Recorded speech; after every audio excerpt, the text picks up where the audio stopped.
Welcome to The Explainer. We're here to take on big, complex topics and make them simple, clear, and actually useful. So, if you're learning English, you know this feeling.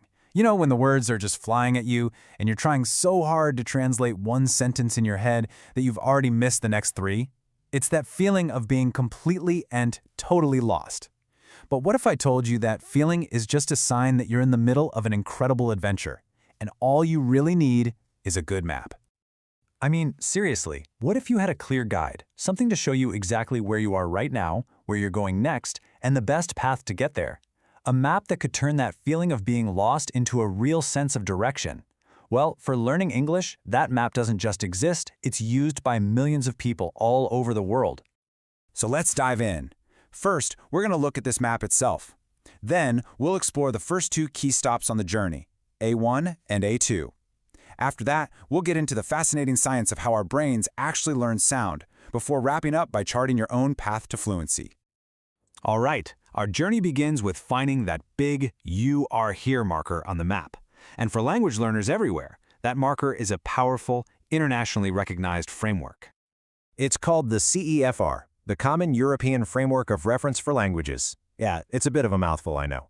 Just think of it as a universal GPS for language learning. It was created to set one single clear standard, so that no matter where you are or what language you're learning, you have a really reliable way to measure your progress. And here's how it works. The framework basically divides every learner's journey into three main stages, and each of those has two levels. So you start out as a basic user at the A levels, then you grow into an independent user at the B levels, and eventually you become a proficient user at the C levels. It's a simple and frankly brilliant way to track your progress and set goals you can actually reach. So, let's zoom in and take our very first step on this map, Level A1. This is ground zero. It's where every single language learner begins their journey. A1 is for the absolute beginner. You know, the goal here isn't to have complex debates about philosophy. It's about satisfying the most concrete, immediate needs of daily life. It's the essential foundation, and it's all about understanding and using those first, absolutely crucial expressions. So, what does that actually look like? Well, it means you can introduce yourself and ask someone their name. You can talk in really simple terms about where you live or people you know. It's all about handling those first, most essential interactions, as long as the person you're talking to is patient and speaks slowly and clearly. But look, A1 is more than just a technical level. It's your safe space. It's a powerful reminder that learning isn't about being perfect from day one. It's about starting. It's your journey, your practice, and most importantly, it's your space to grow without any pressure. Okay, so once you've laid that foundation, the next stop on the map is A2.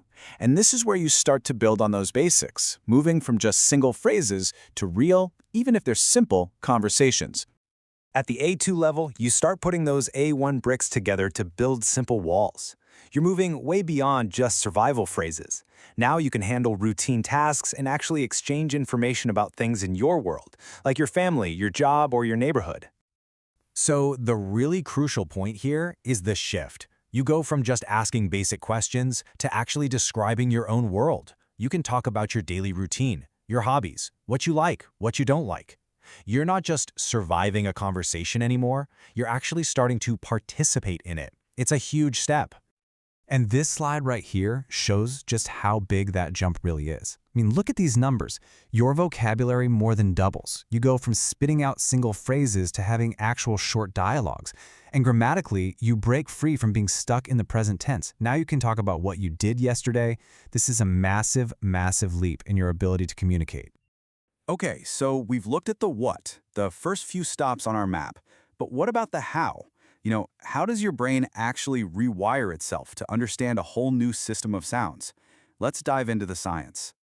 It all starts with something called phonological awareness. Now, that's a fancy term, but it's a really simple idea. It's about learning to hear the building blocks of a language. It's not just about your ears, it's about your brain learning to recognize and kind of play with the individual sounds that make up words. This is the absolute bedrock of learning to speak and read any language.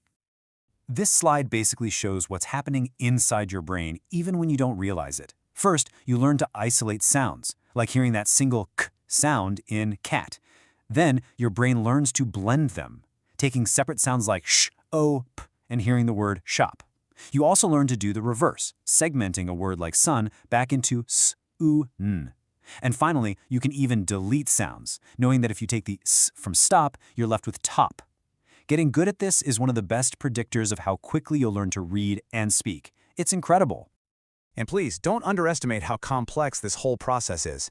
There was a physicist named Dr. Donald Langenberg who spent 2 years leading a national panel to study all the research on this. And what did he, a literal rocket scientist, conclude? He said that teaching reading is really much harder than rocket science. It's an incredible reminder of the amazing work your brain is doing right now. So we have our map, the CEFR levels, and we understand the science of sound. Now let's bring it all together and talk about what this means for your own personal journey to fluency. First things first, and this is so important, you have to change how you think about mistakes. Every error you make is not a sign of failure. It is proof that you are trying. And every single time you try, you get stronger. Think about it like a little kid learning to walk. They fall, they get up, they try again, and eventually they're running around with confidence. Your English journey is exactly the same. And the beauty of this structured, science-backed approach is that it works for everyone. Following a clear map like the CEFR and focusing on the science of sound isn't just for second language learners. Research shows this kind of systematic learning is actually more effective for all readers, including native speakers and even people with learning differences. It just levels the playing field for anyone who wants to learn. And as you move along your path, remember the ultimate goal here. It is not about perfection. It's not about knowing every single word or having a flawless accent. The true goal of learning a language is connection. It's about being understood, and you really don't have to say everything to achieve that. Look, the journey from A1 all the way to fluency can feel really long, but it's not an unmarked wilderness anymore. You have a map, you understand the terrain, you know the first steps to take, so the only question left is the most exciting one of all. Where are you going to go first?